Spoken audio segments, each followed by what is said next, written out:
Buenas tardes, compañeros diputados. Bien, me da gusto saludarlos desde esta tribuna. Gracias, diputado presidente, medios de comunicación y ciudadanos que nos siguen en las redes sociales. Es de llamar la atención la forma como se convoca un periodo extraordinario sin cumplir con lo establecido en la ley para el mismo y que no se cumpla con el objetivo para el cual fue convocado. Precisamente, los periodos extraordinarios son para tratar temas que requieren una atención inmediata y urgente. No obstante, esa inmediatez y urgencia no significa para la realización del periodo que se tenga que convocar de un día para otro, como es el caso que acontece. El artículo 231 de la Ley Reglamentaria de esta soberanía establece periodos extraordinarios para la Diputación Permanente, librando oficios con toda oportunidad a los integrantes del Congreso para tal efecto, debiendo entender por ello que la convocatoria debe hacerse con el tiempo prudente para que los miembros de esta Asamblea puedan entenderse con debida antelación y les sea posible asistir. Además de que el propio precepto establece también que se deberá publicar la convocatoria en el Boletín Oficial del Gobierno del Estado. Pues precisamente el artículo 232 del mismo ordenamiento señala que para iniciar un periodo extraordinario de sesiones, el secretario leerá la convocatoria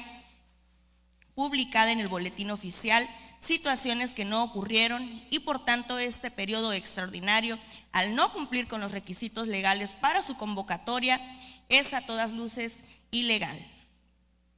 Por lo que hace a los puntos cuarto, quinto y sexto del orden del día, es obvio que si la convocatoria a la presente sesión extraordinaria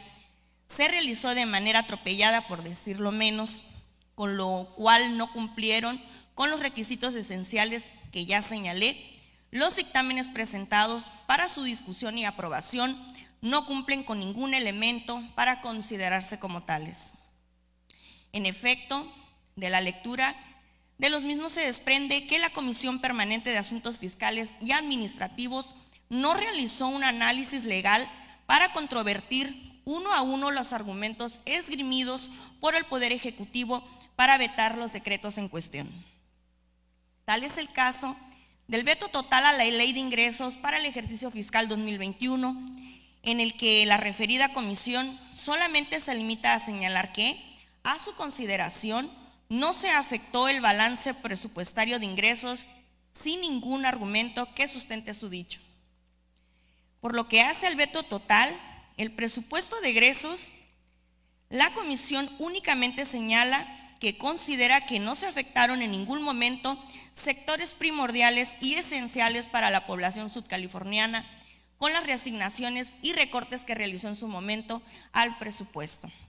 sin ningún análisis técnico que soporte tal afirmación. Y de la misma manera, en el veto total a la reforma a la Ley de Coordinación Fiscal, igualmente la comisión desestima las observaciones que realizó el Poder Ejecutivo sin que sean respaldadas por consideraciones de hecho ni de derecho. Por otro lado, en los tres dictámenes, si se les puede llamar así, la comisión dictaminadora no realiza un pronunciamiento explícito respecto a si se aprueban o no, o se rechazan las observaciones realizadas por el Poder Ejecutivo. Y de forma por demás irresponsable, le deja al Pleno que realice tal determinación, fundándose lo que establece en el artículo 60 de nuestra Constitución Política y el 158 de la ley reglamentaria. Es decir, se lava las manos para que sea el Pleno quien lo determine. Con arreglo a lo que determina el artículo 60 de la Constitución Política y la ley reglamentaria de este Poder Legislativo, omitiendo dolosamente observar el artículo 169 de la ley interna, que es el precepto que establece con claridad cómo se debe proceder para aprobar las observaciones del Poder Ejecutivo o para ratificar el proyecto que lo motivó. Para mayor claridad, me permitiré citar de manera textual el referido artículo. Artículo 169. Para ratificar un proyecto de ley o de decreto devuelto por el Ejecutivo con observaciones o aprobar estas, se requiere el voto afirmativo de las 2/3 partes de los diputados presentes. En tal virtud, es claro que el presidente de la mesa directiva debe de realizar 2 votaciones por cada dictamen para corregir la omisión de origen de la comisión dictaminadora. La primera votación que deberá levantar el Pleno es para determinar si la Asamblea aprueba o no las observaciones del veto total remitidas por el gobernador del Estado, y en caso de que éstas se aprueben con el voto de las 2/3 partes de los presentes, los decretos quedarían sin efecto, como lo indica la norma constitucional. Pero en tanto de que no suceda lo anterior, es decir, que no se aprueben las observaciones del veto total realizadas por el Poder Ejecutivo, procede la realización de otra votación para que el Pleno vote para ratificar o no el decreto remitido por el Ejecutivo con observaciones, y en caso de que se ratifique el contenido del decreto con el voto de las 2/3 partes de los diputados presentes, el decreto debe enviarse de regreso al Poder Ejecutivo para su publicación. A contrario sensu, si no se cuenta con los votos requeridos, entonces el decreto de que se trate no se podrá remitir al Ejecutivo para su publicación. Es por ello que es importante subrayar también lo que establece el artículo 60 de nuestra Constitución, que dice: una vez devuelto el proyecto de ley o decreto por el gobernador al Congreso del Estado con las observaciones respectivas, se procederá en términos de ley a su discusión y votación. En el caso que nos ocupa, es claro que a la ley que se refiere dicho artículo es la que regula el funcionamiento interno del Poder Legislativo. Como antecedente legislativo, me parece oportuno traer como ejemplo el dictamen emitido por la 13ª legislatura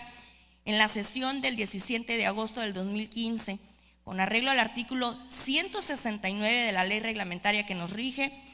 en el siguiente tenor: resolutivo, único. Por las consideraciones expresadas en el presente dictamen, en los términos del artículo 169 de la ley reglamentaria del Poder Legislativo del Estado de Baja California Sur, se ratifica el decreto 2264, mediante el cual se expidió la Ley para el Desarrollo Artesanal de Baja California Sur. Por lo tanto, remítase de nuevamente el citado decreto al gobernador constitucional del Estado de Baja California Sur para los efectos previstos en el artículo 79, fracción segunda de la Constitución Política del Estado Libre y Soberano de Baja California Sur. En estos términos es como debió pronunciarse la Comisión Permanente de Asuntos Fiscales y Administrativos de esta 15ª legislatura en relación a los vetos totales antes descritos. No se puede someter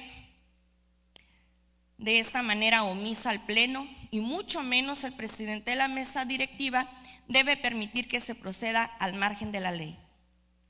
La ley reglamentaria del Poder Legislativo establece que los vetos a leyes y decretos se deben remitir a la comisión que dictaminó de origen, para que en vista de ello examine de nuevo el asunto y emita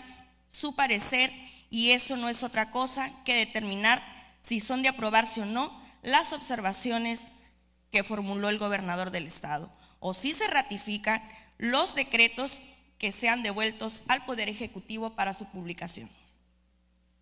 Por lo anterior, es que solicito al presidente de la mesa que la votación de los dictámenes enlistados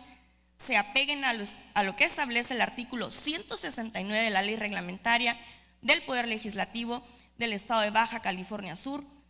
y se someta a votación si se ratifica o no el dictamen que dio origen a los vetos que hoy nos ocupan. Es cuanto.